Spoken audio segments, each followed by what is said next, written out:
Shalom sahabat kasih Bapa, bertemu kembali dengan saya pada kesempatan ini.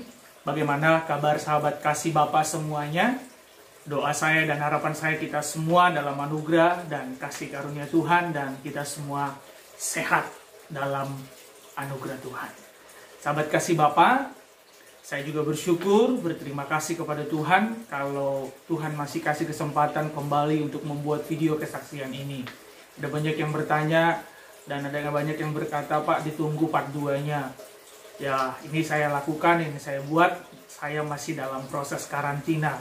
Karena memang bikin video itu nggak gampang. Ada banyak perjuangan-perjuangannya. Nah, oleh karena itu, sahabat kasih Bapa, video yang ada ini boleh share, like, komen, dan subscribe. Bagikan kepada siapa saja, bisa menjadi berkat. Untuk berkata, bisa jadi berkat itu bukan hanya berbicara materi, berbicara uang, tapi saya mau katakan apa yang bisa kita lakukan, apa yang bisa kita kerjakan, itu juga menjadi berkat bagi banyak orang. Video yang pertama, puji Tuhan, menjadi berkat bagi banyak orang. Ada beberapa yang setelah melihat video saya konsultasi dan tanya kepada saya begini gitu. Dan puji Tuhan, saya menjadi berkat bagi mereka, menguatkan mereka, dan itu semua untuk hormat kemuliaan Tuhan. Nah, sahabat kasih Bapa, pada kesempatan ini saya akan melanjutkan kesaksian saya bagaimana Tuhan menolong saya saat saya isolasi mandiri di rumah sakit, dan bagaimana saya melewati saat saya sendiri bersama dengan Tuhan dan tidak ada yang bisa menolong saya. Tapi sahabat kasih Bapa, saya teringat akan firman Tuhan di dalam 1 Tesalonika 5 ayat yang ke-18 berkata demikian. Mengucap syukurlah dalam segala hal, karena itulah yang dikehendaki Tuhan di dalam Kristus Yesus. Jadi intinya bagi kita semuanya dalam situasi kondisi apapun, kita harus tetap mengucap syukur, kita harus tetap berterima kasih. Mengucap syukur itu adalah berterima kasih. Kenapa, saudara yang terkasih? Karena itu yang Bapa kehendaki, Tuhan kehendaki dalam kehidupan kita. Karena lagu, bahkan ada ayat firman berkata, sehelai rambut pun tidak akan pernah jatuh tanpa seizin Tuhan. Dan Tuhan berkata, atau lagu yang sering kita dengar, mungkin sering kita juga putar di dalam sehari-harinya kita, Tuhan tak pernah janji langit selalu biru, jalan selalu rata, tetapi Tuhan janji, Tuhan menyertai, Dia ber-Immanuel di dalam kita. Nah, oleh karena itu, sahabat kasih Bapa, saya akan melanjutkan kesaksian saya.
Ya, sahabat kasih Bapa, tadi sudah melihat beberapa foto-foto saya waktu di rumah sakit dan ruangan yang saya pakai. Saya bersyukur kepada Tuhan, itu semua karena kasih anugerah Tuhan. Karena tidak semua orang bisa pakai ruangan itu. Dan sepertinya menurut saya yang masuk ruangan itu adalah orang-orang tertentu saja. Menurut saya tidak tahu, karena waktu saya ada di ruangan itu, sebelah saya itu saya dengar dokter, dan pada waktu kami ada di grup, ada grup pasien ruangan itu, Ada juga saya lihat sepertinya itu angkatan ataupun TNI kalau tidak salah. Nah, oleh karena itu saya sangat bersyukur saya bisa masuk ruangan itu. Nah, setelah saya masuk ruang isolasi itu, saya dikasih obat Cina, namanya itu saya tidak usah sebutkan, tapi ada obat Cina, dan juga ada beberapa obat-obat yang lain disarankan, di-share lewat video, lewat WA kepada saya. Tapi saya mau katakan kepada kita semuanya, semua orang yang kena COVID-19, kita tidak boleh pukul rata obat COVID-19. Sekali lagi, waktu di video part pertama juga saya sudah katakan, tidak boleh pukul rata. Kita harus melihat penyakit bawaan pada pasien ini, pada orang yang mengalami COVID-19 ini. Sama seperti saya, pada waktu saya kena COVID-19 itu saya dikasih obat Cina ini, dan saya tidak mengecek apa efek sampingnya, apa pantangannya, dampaknya segala macam. Ya, semua saran itu memang bagus ya, kita harus terima. Siapapun kita mungkin yang mengalami terpapar COVID-19, ada saran orang, terima saja, tidak apa-apa, itu bagus, tujuannya itu baik. Tapi kembali kepada diri kita sendiri, kita harus melihat apakah kita penyakit bawaan ini akan semakin jadi-jadi saat kita memakan sebuah produk obat. Baik itu herbal, baik itu apapun. Dan saya mau katakan, mungkin yang kita mengalami COVID-19 dan kita karantina mandiri, kita harus tetap konsultasi kepada dokter. Jangan asal main pukul rata, jangan asal main resep, beli ke apotek. Kita harus tetap kontrol atau konsultasi kepada dokter, dan kita harus cek apa penyakit bawaan kita. Saya punya MA dan saya punya asam lambung. Nah, pada waktu saya dikasih obat itu, yang terjadi adalah semakin mual, dan saya semakin enak, dan saya semakin mengalami yang namanya lemes, nggak berdaya dan nggak bisa makan. Dan lambung saya, MA saya itu semakin jadi-jadi. Itu yang membuat saya semakin merasa, wah, benar-benar tak berdaya dan kritis. Dan ternyata efek daripada obat itu adalah dapat membuat asam lambung naik. Dan saya mengikuti aturan yang tertulis makannya. Dan setelah saya karantina mandiri ini, saya konsultasi dengan teman-teman, bahkan juga orang-orang yang lebih paham dan mengerti. Ternyata obat itu memang akan menggesek ataupun membuat tipis lambung kita, sehingga MA itu akan semakin jadi, bahkan bisa menjadi makronis. Dan pada waktu di karantina, video next yang akan saya buat, saya akan menyaksikan bagaimana dampak daripada salah makan obat itu pada waktu saya karantina mandiri. Nah, semakin jadi-jadi, dan saya habiskan 1 box. Kemudian ada lagi saran, ada lagi pakai ini gitu. Dan saya tidak menyalahkan, itu semua baik, semua baik. Kembali, sekali lagi saya mau katakan, saya tidak menyalahkan kalau ada orang yang men-share, yang memberikan itu sebagai wujud perhatian dan sebagai wujud mereka menolong kita. Tapi kembali kepada kita, kita harus lihat. Berulang-ulang saya katakan ini supaya kita garis bawahi. Kemudian saya dikasih sebuah produk madu. Nah, kita harus cek apakah kita mempunyai sensitif kepada hal-hal yang manis ataupun kita punya diabetes. Sebelum saya masuk rumah sakit, saya sudah cek darah, ternyata gula darah saya tinggi. Nah, pada waktu saya disarankan untuk minum madu itu, saya memang hanya ngetes saja. Nah, saya minum. Setelah saya minum, yang terjadi apa? Yang terjadi, saya pusing luar biasa. Sudah pusing karena mual, pusing karena COVID-19. Setelah minum itu makin pusing, dan saya kurang lebih setengah jam itu rebahan dan gak bisa ngapa-ngapain. Karena pusingnya itu melebihi dari migrain. Melebihi dari migrain. Itu sebabnya buat sahabat kasih Bapa, bahkan siapapun yang melihat video ini, saya katakan tidak boleh pukul rata.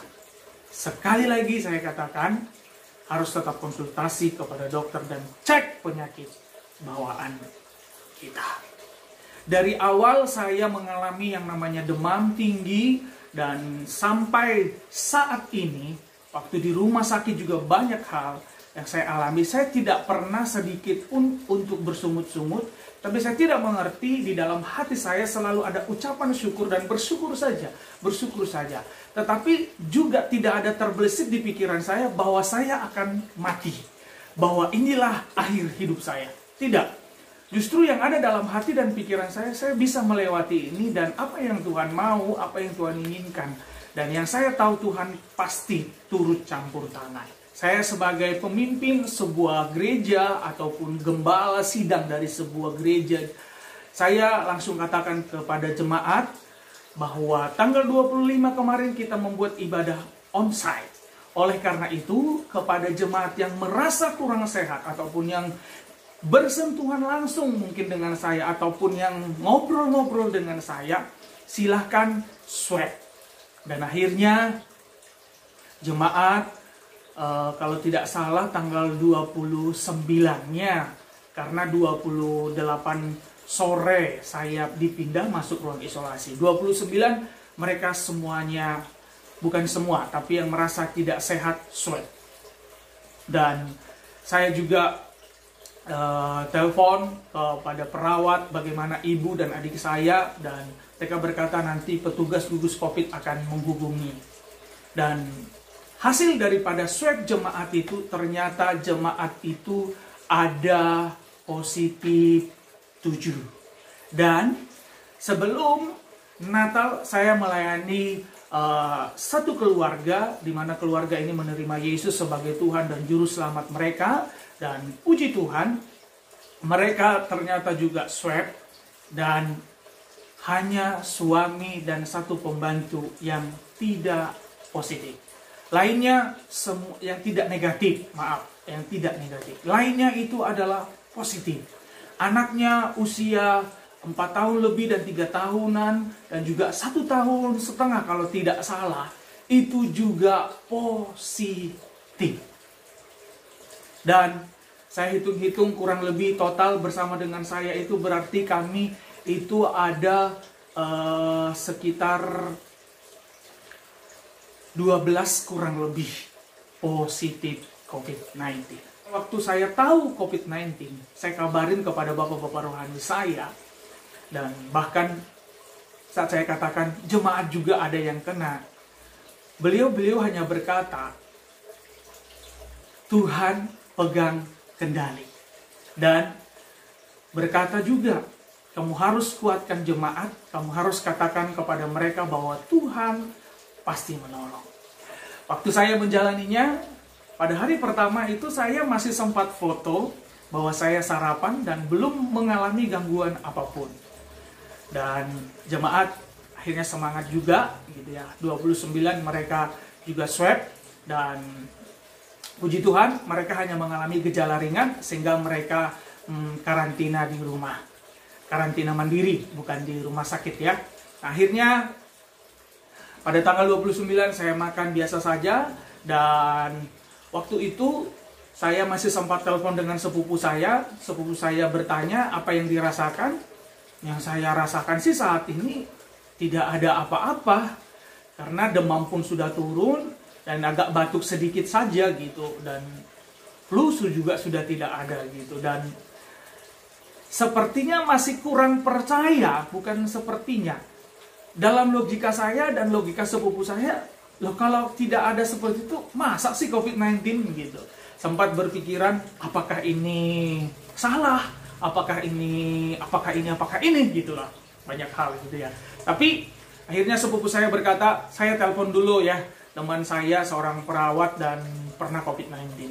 Dan setelah dia telepon, dia berkata bahwa ternyata kemungkinan saat ini belum, tapi nanti setelah isolasi mandiri akan mengalami beberapa hal. Nah, tanpa saya sadari ternyata infus saya copot. Infus saya copot, darah muncrat, keluar berceceran di lantai. Saya panik.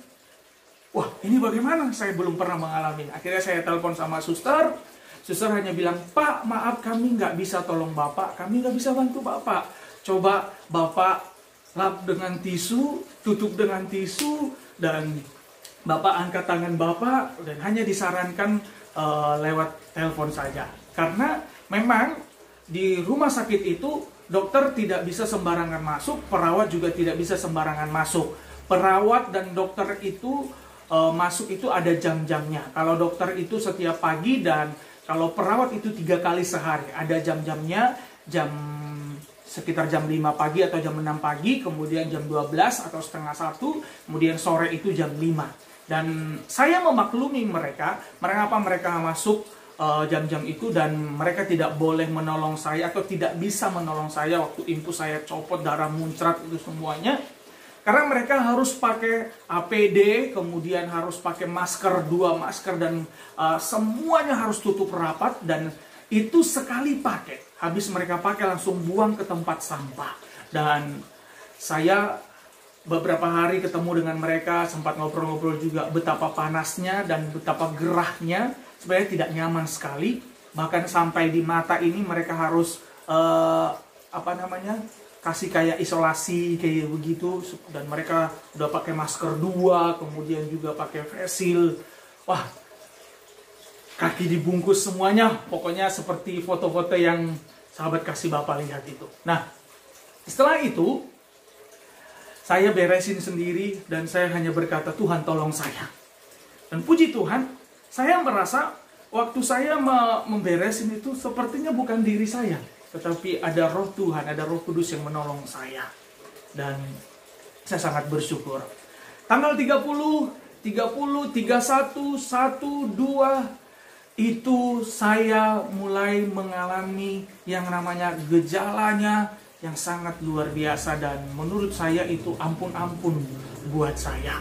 Nah, dari awal sampai saat ini saya tidak ada mengalami yang namanya gejala COVID-19 itu yang sesak pernapasan. Saya sudah katakan di video sebelumnya. Dan penciuman saya tetap normal, penciuman saya. Nah, itulah sebabnya pada waktu saya mengalami yang namanya, salah satu efek dari kena COVID-19 itu adalah nafsu makan berkurang.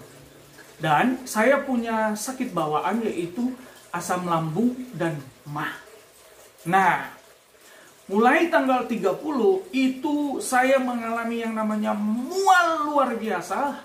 Bahkan juga mencium makanan itu rasanya enak luar biasa, dan ampun-ampun. Dari pagi sampai malam, saya bolak-balik telepon suster. Mereka kasih obat dari suntikan, mereka kasih obat dari kapsul ataupun tablet itu, mereka kasih sirup. Bahkan selang beberapa jam saya telepon, saya mual. Mereka kasih obat itu hanya diletakkan di depan pintu. Jadi saya bisa buka pintu, saya ambil, dan mereka bukan kasih ke dalam. Nah, akhirnya saya pun berkata, Tuhan, ini bagaimana Tuhan? Kalau mualnya itu bisa sampai muntah dan ada yang dikeluarkan, itu lebih enak. Tapi ini mual sampai sudah di mulut, sudah sampai di sini, tapi tidak bisa muntah. Saya kamar mandi, saya muntah, saya nggak bisa. Dan di situ juga saya mengalami yang namanya diare. Nah, perlu kita ketahui, perlu sahabat kasih Bapak ketahui, mualnya ini bukan hanya sekedar mual seperti asam lambung biasa atau MAH biasa, tapi ini ampun-ampun. Dan setiap orang itu masa kritisnya itu berbeda-beda saat kena COVID-19. Karena kenapa? Jikalau orang yang kena COVID-19 punya penyakit bawaan, maka sakit itulah yang akan diserang COVID dan membuat orang itu gelisah, tidak bisa tidur, tidak bisa tenang, dan semakin jadi-jadilah sakitnya itu. Sebab COVID-19 itu akan menyerang mana di dalam tubuh kita atau organ tubuh kita yang mengalami yang namanya sakit ataupun ada penyakit bawaan. Saya tidak bisa tidur, saya berusaha untuk tidur juga tidak bisa. Tempat tidur saya, bagian kepala saya tinggikan, juga masih tetap mual. Saya minum obat mual juga tetap mual. Apalagi kalau lagi dimasukkan antibiotik dan juga obat antivirusnya. Wah, itu semakin lebih jadi-jadi lagi. Nah, siangnya saya diare. Diarenya itu berbeda, bahkan maaf kata, kotoran kita waktu kita kena COVID-19 itu berbeda. Kenapa saya katakan berbeda? Maaf, kotoran itu di dalam dubur kita itu rasanya sangat-sangat panas, dan diarenya itu bukan seperti diare biasa, maaf kata itu encer, enggak, tapi utuh, tetapi banyak airnya dan itu panas, maaf kata sampai membuat dubur saya itu sangat sakit. Dan saya berpikir, ini diare kenapa seperti ini ya? Tapi setelah saya melihat, saya searching, ternyata memang diare COVID-19 itu berbeda dengan diare yang biasanya. Akhirnya saya pun mual-mual. Saya paksakan untuk muntah, saya colok-colok supaya bisa keluar, juga nggak bisa. Bukan hanya itu, nafsu makan, tanggal 29 nafsu makan saya masih normal biasa saja.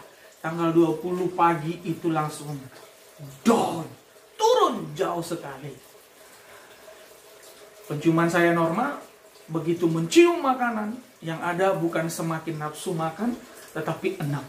Sampai seperti ada trauma, seperti ya, begitu suster datang bawa obat dan ibu segalanya ada geledek-geledekannya gitu, begitu itu bunyi, itu sampai sudah terekam di otak dan pikiran saya, wah ini pasti makanan, ini pasti makanan, wah tambah enak lah dia, semakin jadi-jadi. Saya ngalami waktu saya di rumah sakit, saya hanya bilang, Tuhan aku mau tidur Tuhan, dan saya tertidur, dan pada waktu saya tertidur, saya terbangun dan mata saya langsung menoleh ke sebelah kanan karena saya melihat impus saya itu adalah sebelah kanan dan saya agak tidur miring seperti ini, dan saya langsung melihat ada seorang yang jubahnya putih berdiri di sebelah saya, memegang saya, mengelus saya dan memeluk saya.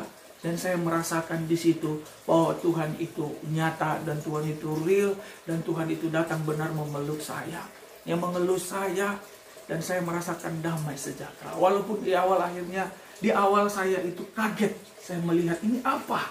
Saya merasakan memang seperti ada orang yang pegang saya, ada yang sentuh saya, dan ada di samping saya orang. Saya kaget, saya pikir siapa? Dan saya merasakan betapa Tuhan itu ada, dan betapa Tuhan itu nyata, dan betapa Tuhan itu real, dan dia benar-benar memegang kendali dan memegang saya, menopang saya. Itulah yang membuat saya semakin bersyukur dan semakin saya kuat. Jujur, saya berpikir dan setiap hari saya telepon, saya WA, saya WA jemaat-jemaat yang mengalami sakit, bagaimana mereka. Sejak itu menjalani hari-hari itu sepertinya bukan saya. Sungguh, sepertinya bukan saya, tapi ada pribadi yang lain. Saya katakan itu adalah pribadi Roh Kudus, real dan nyata dalam hidup saya. Dimana menjalaninya itu saya tidak gampang dan tidak mudah. Sendiri, dikunci dari luar. Dan saya sempat berpikiran seperti ini, dan sempat saya menghubungi saudara saya, keluarga saya berkata, saya seperti burung nih di dalam sangkar, dikunci dari luar. Karena itu terkadang memang, bukan terkadang ya, memang dikunci, ditutup gitu. Nah, ditutup, kemudian ditaruh meja untuk pintu tidak bisa terbuka gitu. Hanya sekali sih pernah dikunci, cekrek gitu. Dan selebihnya itu pakai pintu, pakai meja, diganjel kayak gitu. Kemudian saya berkata, wah saya seperti burung nih. Pagi hari dikasih makan, ya kan? Terus habis itu dibersihin ruangannya, siang dikasih makan, sore kasih makan, dah keluar, nggak boleh keluar. Puji Tuhannya, seperti video yang mungkin sahabat kasih Bapa sudah lihat, ruangan saya di sebelah belakangnya itu ada pintu terbuka dan menghadap sebelah timur. Sehingga setiap pagi kalau matahari terbit, saya bisa merasakan dan saya bisa keluar dan saya berjemur di situ. Itulah yang membuat saya bisa melihat alam luar. Kalau enggak, sama sekali saya nggak bisa melihat alam luar ya. Nah, setelah itu saya menjalaninya dan saya sangat-sangat bersyukur apapun yang terjadi. Saya bersyukur impus copot, saya bisa mandi dengan bebas tanpa ada impus, dan saya bisa cuci pakaian. Dan mau cuci pakaian tidak ada sabun, bagaimana ya? Saya melihat ada hand soap. Jadi saya cuci baju pakai hand soap, dan saya bersyukur atas itu semuanya, bagaimana Tuhan menolong dan menopang saya. Saya sudah berpikir bagaimana nanti, karena obat yang dikasih kepada saya itu, saya bertanya, berkomunikasi kepada suster gitu ya. Itu semua mahal-mahal, dan hanya obat yang saya minum saja itu yang boleh dikatakan termasuk murah. Karena saya suntik, yang dari suntik-suntik itu semuanya itu ratusan bahkan jutaan. Dan ada yang masuk 5, saya hitung-hitung itu sampai belasan juta. Wah, saya hanya berpikir, Tuhan ini bagaimana ya? Tapi saya mengucap syukur saja, mengucap syukur. Setelah menjalani perawatan ataupun isolasi di rumah sakit dan berbagai obat dikasih, disuntikan, antivirus, antibiotik, dan setelah beberapa hari saya di swab, karena prosedur yang ada 5 botol antivirus itu masuk, maka di swab dalam tempo waktu itu 5 hari kalau tidak salah ya, 5 hari, dan setiap hari itu dikasih kayak begitu. Dan saya agak lupa ingat. Jadi setiap hari dikasih antibiotik dan juga antivirus sebanyak 5 botol. Setelah itu diambil darah, kemudian diambil dari hidung, dicolok-colok untuk swab. Tanggal 4 itu sudah keluar hasil swab saya, tapi masih invalid. Nah, invalid, dan saya tidak tahu kenapa invalid atau gimana, nggak tahu ceritanya. Sampai saya juga sempat bertanya kepada seorang jemaat apoteker, kenapa bisa invalid, apa arti istilah invalid dalam hal-hal di bidang medis. Dan ternyata memang terkadang mesin di laboratorium itu kadang-kadang itu ada gangguan sehingga membuat invalid. Sehingga besoknya harus diulang lagi untuk mengecek di laboratoriumnya. Tetapi pada tanggal 4 itu saya ditawari untuk saya karantina, pindah ke sebuah lokasi yang disediakan oleh pemerintah, yaitu di daerah Baturaden. Jadi dia bukan lagi rumah sakit, tapi dipindah ke sana. Dan saya ditawarin, dan saya ditanya apakah berkenan, dan saya berkata tidak, saya tidak berkenan. Kemudian tanggal 5 keluarlah hasil swab saya, dan saya positif lagi. Tetapi dokter, suster menyarankan Bapak positif lagi, tetapi Bapak boleh pulang. Apakah Bapak mau pulang karantina di rumah sendiri? Saya katakan, ya, saya mau. Nah, tetapi ada syarat dan perjanjiannya, dan harus tanda tangan, yaitu bahwa saya harus karantina selama 14 hari dan kontrol paru-paru tanggal 22 Januari. Dan saya tidak boleh keluar-keluar, dan kalau saya keluar akan dapat sanksi dari gugus COVID. Kemudian saya berkata, yes, saya mau, saya siap. Saya nggak pikir bagaimana nanti makannya, bagaimana makan, minum, dan segala macam. Saya tidak pikir, yang penting oke, saya pulang. Karena jujur aja pun saya sudah bingung di rumah sakit harus mau ngapain begitu ya. Karena sehari sebelumnya saya disuruh pindah ke Baturaden, itu obat sudah habis dan infus sudah berhenti. Sampai infus itu saya copot sendiri. Karena memang sudah izin. Karena memang sudah disampaikan obat sudah habis, tidak ada lagi akan diinfus, dan saya berkata, boleh ini saya copot sendiri. Akhirnya berkata, boleh Pak. Saya tidak khawatir, saya tidak takut lagi, karena di awal saya sudah menangani infus saya copot, darah muncrat begitu. Dan akhirnya saya copot sendiri, saya bersihin sendiri.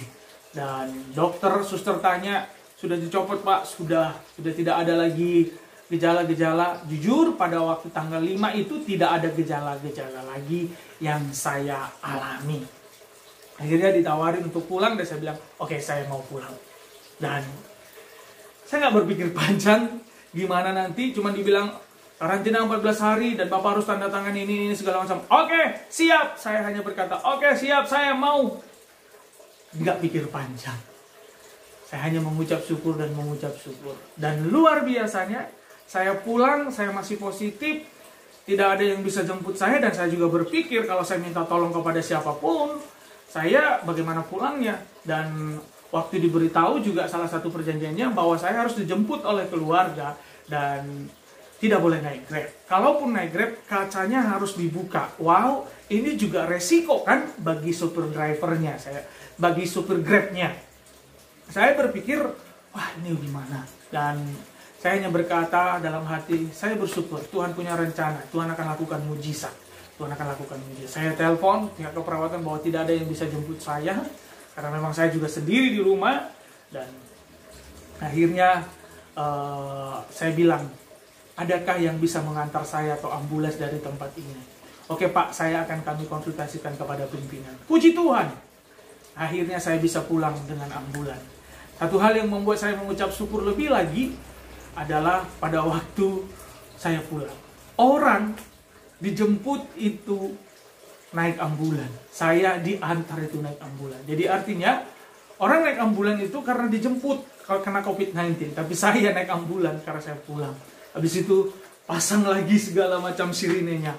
Dan saya bersyukur bahwa saya bisa pulang, dan itu semua karena kasih karunia dan kemurahan Tuhan. Nah, dari hal ini saya melihat dan saya mengalami bagaimana Tuhan tolong saya, bagaimana kuasa dari mengucap syukur itu. Dan dari hal itu saya bisa melihat perlunya kita mengalami pengalaman pribadi bersama dengan Tuhan, yaitu bagaimana Tuhan itu benar-benar real, benar-benar nyata. Kita mengalami bukan hanya apa kata firman Tuhan, bukan apa yang kita baca, bukan apa yang kita dengar dari khotbah-khotbah, tapi kita mengalami sendiri. Berkali-kali sebenarnya saya sudah mengalaminya, tapi saya bersyukur kembali mengalaminya. Dan saya merasakan bahwa itu adalah dampak daripada kita melekat kepada Tuhan. Yohanes 15 berkata, Yesus adalah pokok anggur dan Bapa di surga itu adalah pengusahanya. Itu artinya kita dikatakan ranting-ranting. Itu artinya bahwa Yesus benar-benar pokok dan Bapa yang akan mengusahakan. Bapa yang akan sibuk mengusahakan bagaimana kita ranting ini, kita anak-anaknya ini bisa keluar dari rumah sakit, bagaimana supaya bisa sembuh dan segala macam hal. Pentingnya kita melekat kepada Bapa di surga. Pentingnya kita melekat kepada Yesus. Karena pada waktu saya mengalami masa-masa kritis itu, tidak ada satupun orang yang bisa. Saya sudah katakan, suster pun yang ada di rumah sakit tidak bisa menolong saya, mual saya pun tidak bisa ditolong sama mereka. Dikasih obat semua, bahkan mungkin mereka pun sudah bingung, obat apa yang harus dikasih lagi sama Bapak ini gitu. Dan puji Tuhan, hanya saya dengan Tuhan. Dan Tuhan ada menyertai saya. Nah, sahabat kasih Bapa, masih banyak sebenarnya kesaksian yang harus saya saksikan. Di next video, saya akan saksikan di mana saya mengalami karantina mandiri di rumah. Siapa yang kirim makanan saya, bagaimana saya makan. Dan ada juga lagi insiden terjadi pada waktu saya karantina mandiri, di mana saya juga masih mengalami mual dan muntah segala macam, dan saya harus dikarantina, tidak bisa keluar. Hanya saya keluar ke teras, kemudian ke pagar ya. Dan next video saya akan menyaksikannya. Oleh karena itu, sahabat kasih Bapa, dimanapun kita berada, tetap memakai masker, menjaga jarak, menghindari kerumunan, mengurangi mobilitas aktivitas kita di luar, dan juga mari kita melakukan bagian kita, Tuhan akan melakukan bagiannya. Salah satunya melekat kepada Tuhan, mengucap syukur, maka Tuhan akan melakukan bagiannya menolong kita dalam segala hidup kita. Tetap semangat, Tuhan Yesus memberkati kita semuanya. Shalom.